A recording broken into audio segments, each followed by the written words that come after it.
तद्भवम्पर्याय विद्महे ज्ञानलिङ्गेश्वराय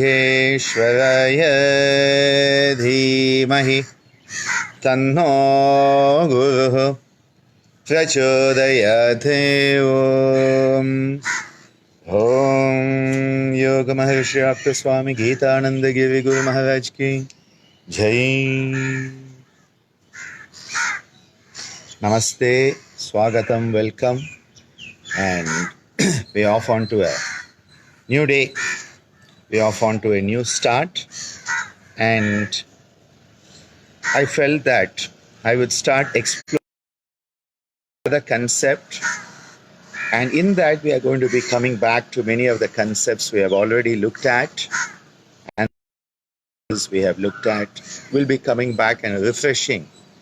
Because as Ammaji tells us, we need to remember, because we always forget to remember.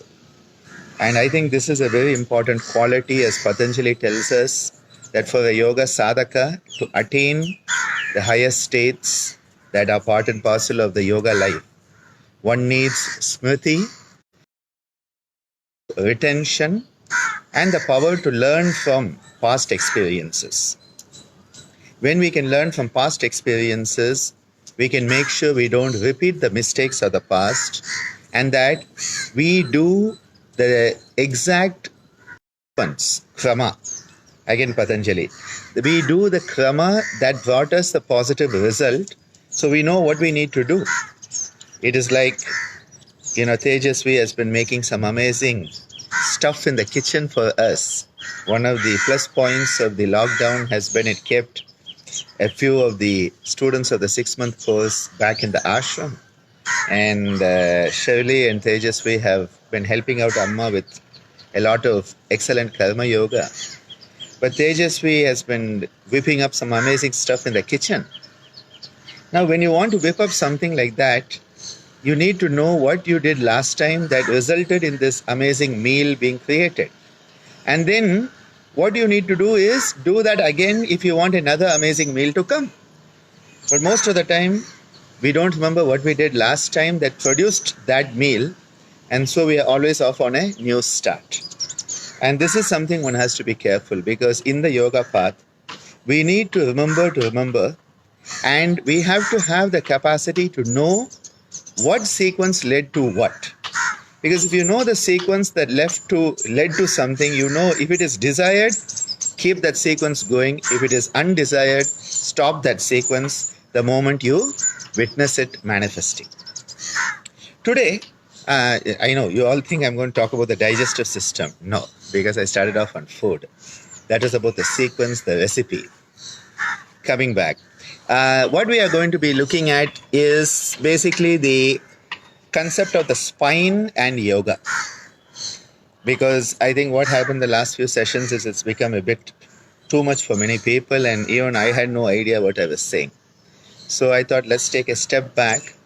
The spine and yoga, and over the next, I don't know how many sessions, depends on how it pans out, we will try to understand the place of the spine in yoga and all the concepts associated with it, and the practices that enable us to have a healthy spine. One of the statements I often used to hear Swamiji tell us was, if your spine is healthy, you are healthy. If your spine is not healthy, you are not healthy. And there was a point where in the early 80s, 1980s, Swamiji, who was already into his 70s at that time, he had an accident in the swimming pool at Kamri Swami Madam. For those who have been to the Madam, we have that circular swimming pool. And while coming out, he injured his back. And so because of that, he had to be in a full body cast for, I think it was about 6 months.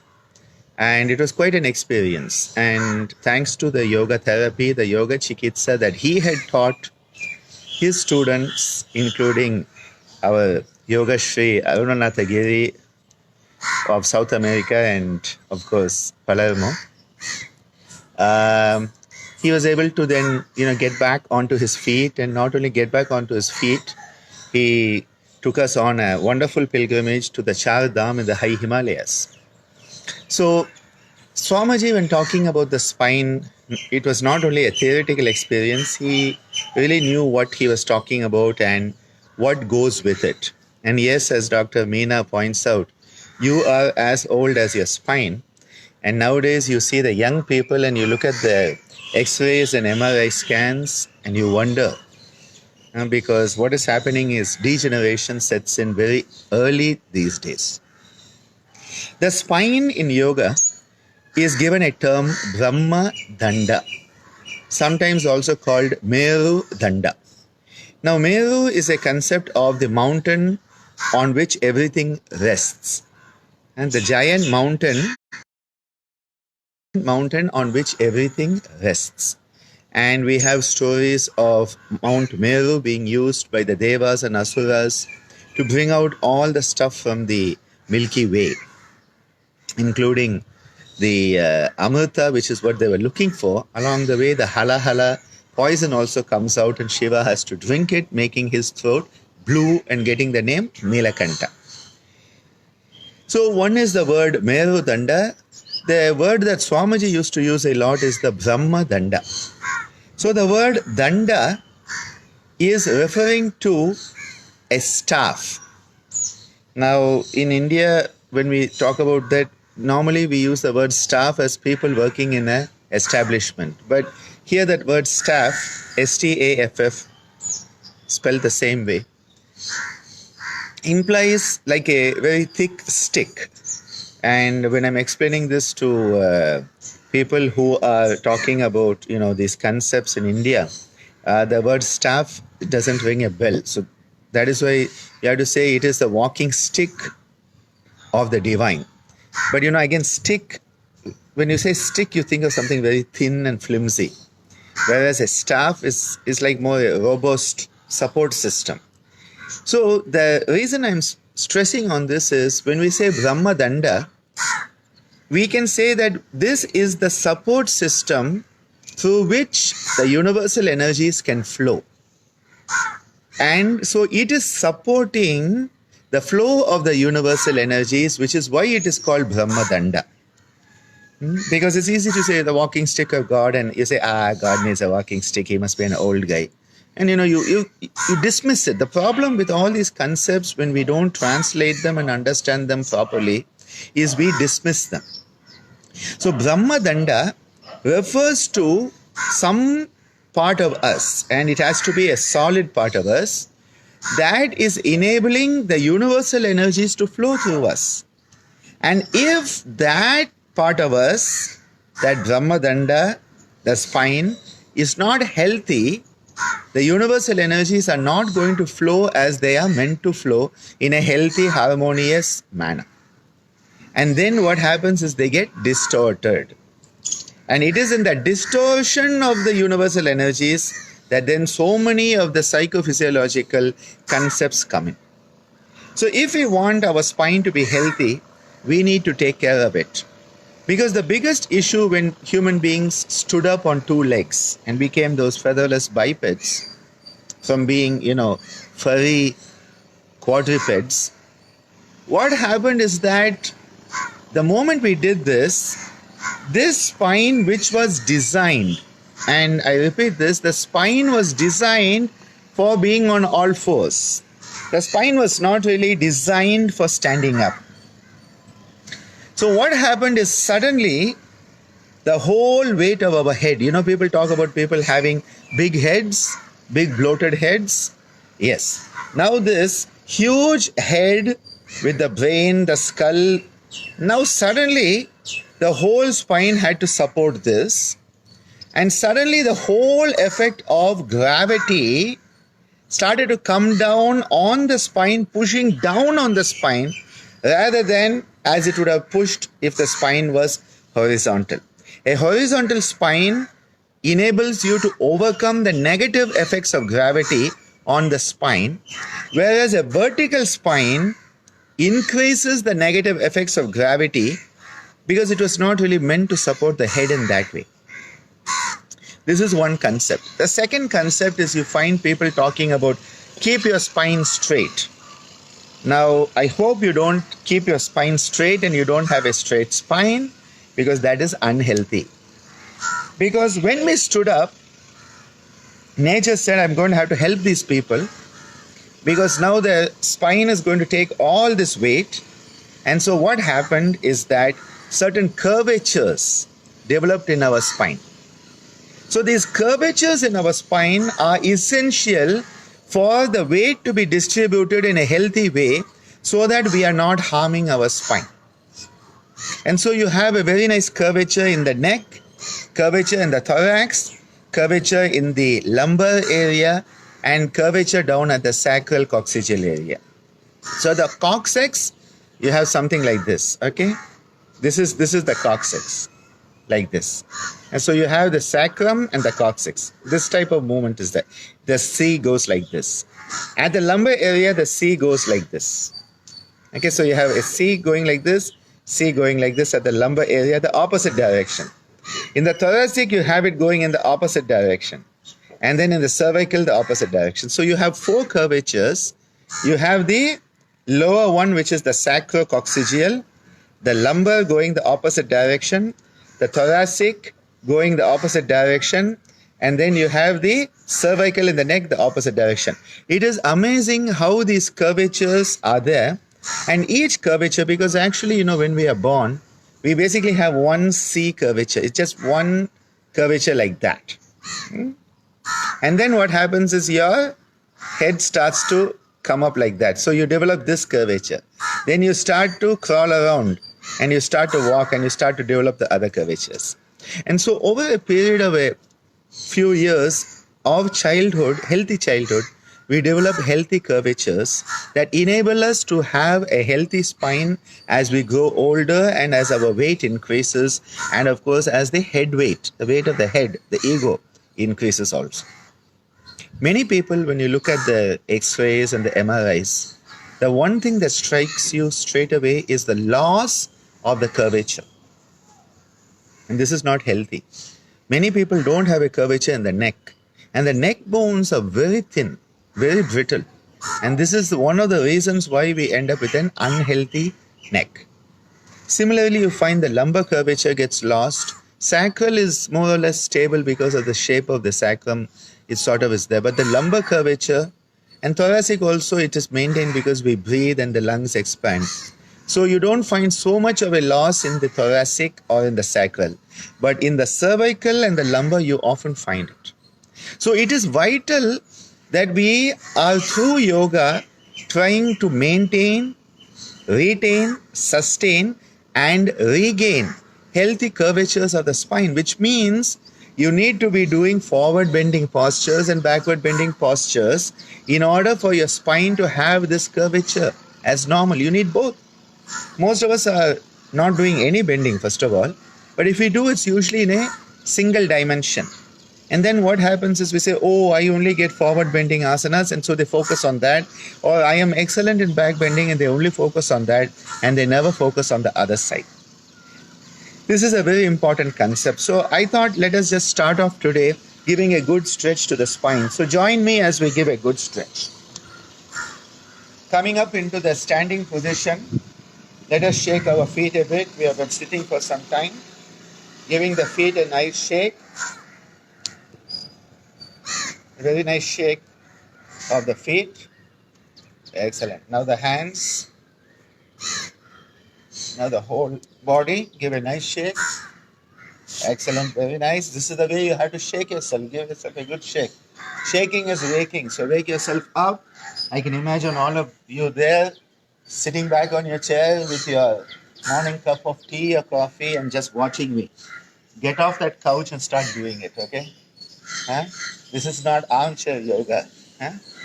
Get doing something, okay? Fine, very nice. So what we are going to do is that we are going to be now with our feet just slightly apart for the sake of balance and retaining the weight bearing on the lower limb. Bring the hands together, clasping them together. We are going to be stretching up and giving a good stretch into the Thalasana. And then we go on to our toes and give a good stretch, giving a beautiful stretch to the whole spine. Then letting go, coming back. Now this practice needs to be put together with the breathing. Because if you're not breathing, you're not living. Okay? So if you're not doing a practice with breath, it's as good as doing what is called Jada Yoga. Jada Yoga means a dead body yoga. Okay? I thank my dear yoga brother Kaustubh for that term, Jada Yoga. Okay? So ready? Breathe in, start to breathe in, keep breathing, stretching up and keep breathing as you stretch up. And as you breathe out,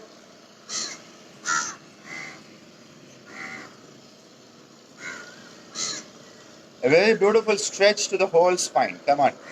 Breathe in, stretching up, stretching up, stretching up. Breathe out.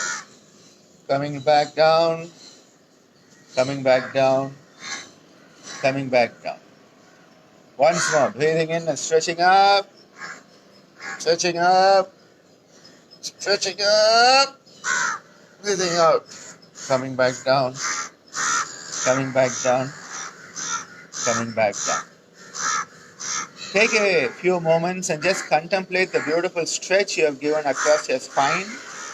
I'll talk about this in a few moments, but a very healthy stretch across the spine. Now let's do one more practice before I continue explaining what we are doing. Feet are slightly apart, not more than a foot for sure, but again just to have a nice sense of being in alignment with your hip. Because when you keep it together like that, then the alignment goes out and then the weight bearing is different. So just slightly, half a foot at the most, 3/4 basically. We are going to lift our right hand as we breathe in. So breathing in, stretching up, and then breathing out and giving a nice lateral movement to the opposite side. A nice lateral movement to the opposite side. Breathing in, coming up, up, and breathing out, coming down, down, down. Let's do the opposite side. The left side. Breathe in, in, in. Breathe out, and to the opposite side, out, out, out. Then breathe in, in, in. Breathe out, out, out, out. A very beautiful practice to give a very nice lateral stretch to the whole spine, and you open up your shoulders, you open up the arms, the whole body, the whole side, the flank is given a very beautiful stretch in this. One of those excellent practices for spinal health, which can be done from the standing. The Ardha Kati Chakrasana, there are different, all the Kona, sometimes we call it a Kona also. There are different names that we use for it. They talk about Kati Chakra, but this is more Ardha Kati. It's sort of half a circle, half a wheel. It's like half a wheel and then the other half of the wheel, and you have the whole wheel being created. So it's like an Ardha Kati Chakra is a good term. A Kona is also used at other times. Okay, let's again do it. Right side, breathing out, breathing in, in, in. Now breathing out, out, out, out. Breathing in, in.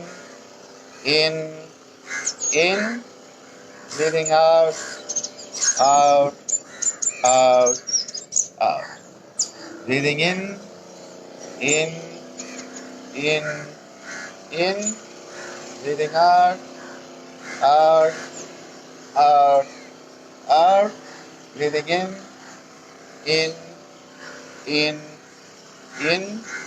breathing out, out. Just take a few moments to contemplate the excellent lateral stretch on the right and left side, the Dakshina and the Vama Paksha, that you have given a very beautiful lateral stretch.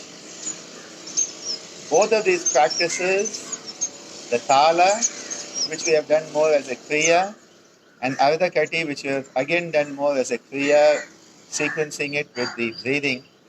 Both of these are working on giving a very healthy stretch across the whole spine. There may be some tension, so just kick your legs a bit, wiggle yourself a bit.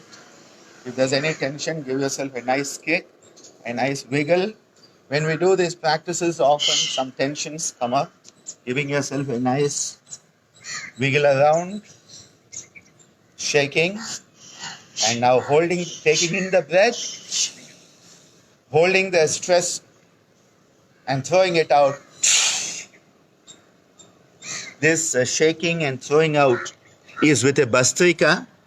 When we do this type of shaking and throwing, we are breathing in the nose and out through the mouth. It is called a Nasarga Mukha Bastrika, and it's a very good letting go, where you are telling yourself that I want to let go of this stuff, which is a major issue, because otherwise we are holding on to stuff, and the more you hold on to stuff, the more heavy you become, the more weight your spine is having to carry. So what were we doing? We were giving a healthy stretch across the spine.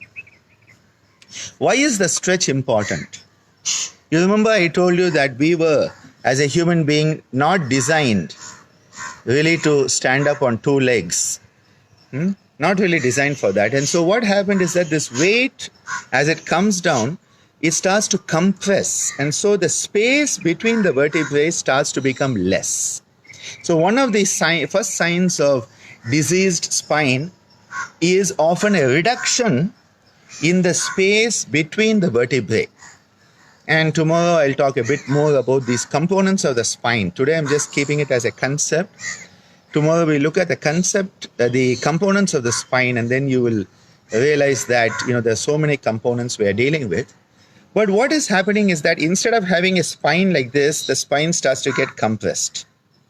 And that is why, normally whenever we are doing research studies, one of the first things that we laugh about is that if people have taken height and weight, the reason you take height and weight is you want to calculate what is called body mass index, BMI. BMI, the body mass index, is an indicator of obesity. So you need to have height, you need to have weight, and then you have to weight divided by height in meters square is the formula. But whenever we have the height, you have pre and post, before and after, 6 weeks or 6 months or whatever. And we always laugh and we say, what did you expect with the height? Did you expect it to go up in, adults? In children, as they're growing, you expect it, yes. You are doing a study in school kids. They were, 100 centimeter, and in 6 months, when you come back, they may be 110 centimeter. And that's not the yoga. That's just the fact that they were in the growth period. And now if they don't have it, or if they have more, then okay, yoga has had a positive or negative impact on them. That's a different issue. But in normal adults, especially if you're doing work in a clinical setting, you don't expect the height to change. But then as you start working with older adults, the elderly, depending on what type of stuff we are dealing with, you could call them senior citizens, you could call them the elderly, you could call them geriatrics, or the new 50s or the new 60s or whatever. So it is becoming politically a bit tough to find the terms these days. But if you are dealing with people who are, say, in the 30s and 40s, you don't expect a change in the height. Okay, you don't expect it. But what happens is when they are in the elderly group, 60 and above, you actually may at times in the follow-up find the height has reduced. And you start to say maybe the measurement was wrong. Well, that is a good approach, that often your measurements, you need to recheck whether you measured things properly. That is not wrong. But what is actually happening is, as we age, the space between the vertebrae is actually becoming less. There is a diminishing, and that is why as people grow older, they actually start to become shorter. So there is a shortening of the spine. Now that is fine if you are 85. but not when you're 25 and 30. And what we are finding now is, even in people who are in the 20s and early 30s, you are finding degenerative changes of the spine. And that is why it is so important. It is so important. So we are going to be continuing this series of the spine and yoga, and I'll just make a few comments here, because as we are doing it live, I like to bring out the points that people have made. And Gargi, who is a trained nurse in New Zealand, she mentions the lumbar spine curve often reflects the cervical spine. Yes. And that is why if somebody comes to me with a lower back problem, I start proactively working on the neck. And if somebody comes with a neck problem, I start proactively working on the lower back. Because these two are how we basically adjust, because the thoracic and the sacral curvatures are more or less fixed. But it is the cervical and the lumbar that actually have the much more malleability. And that is why we cannot just look at the lower back. Oh, they had lumbago, they had pain in the lower back. You cannot limit to it, or the person had neck pain. You have to understand the whole spine is one. And this is why we have some amazing practices.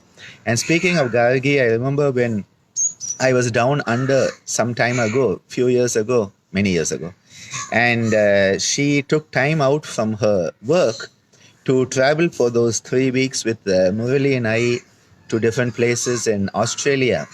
And one of the best images for me in my mind, and it was also a photo, was of her doing the Viagra Pranayama, which we are going to work on in the next few sessions at a workshop in Sydney. And it was an amazing one where we talk about the caterpillar-like action of the whole spine, how all the components of the spine go through a caterpillar-like action, a wave-like action. And her demonstration that day was amazing, Gargi, really. And yes, Bernadette, again from just out of Melbourne, another amazing woman. Love you too much. Ammaji and I always have a special place for you, Bernadette. And she says, all of the sitting I've been doing, working from home, has revisited an old spinal injury that has been causing pain. And today you do this. Yes, I got that message from you through the universal net that Bernadette needed some help on her spine. And so that is why this series is happening. Well, we are all connected, and so we get exactly what we need at that moment. And ICYER, my darling ICYER and family, with those two little monkey siblings of Divya's who are there. This is so wonderful. I'm doing my final research paper in biomechanics of Ushtrasana with a lot of focus on the spine. Excellent, excellent. See, again, I got that message. Swamiji came in my dream last night and told me, and nothing like that. We just are so connected that we know what we all need. And yes, Deepa, pranayama practices enable the spine to reach its actual length. Very, very true. I will be focusing on that, because we forget that the spine is connected to the ribs, and the ribs are brought into action every time you breathe. There is this movement of the ribs, and so it's like the spine is being given this, this type of, people do this bull worker. They go into the gym and pay a lot of money to do that. This is what's happening to your thoracic spine, especially every time you breathe in. So the spine is given a workout, and that is why healthy breathing is a key to a healthy spine. And we are going to come to that. And yes, love you all so much. And thank you for being with me today. We are going to continue this exploration, because not only physically, there are emotional issues with the spine and the spiritual connections, especially through the chakras and the nadis. So when we are working with the spine, it is not just some bones we are working with. And see, I didn't even tell you how many bones are there. That is coming tomorrow. See you all tomorrow. Have a wonderful day wherever you are. And if it's night, have a good night's sleep and wake up fresh tomorrow.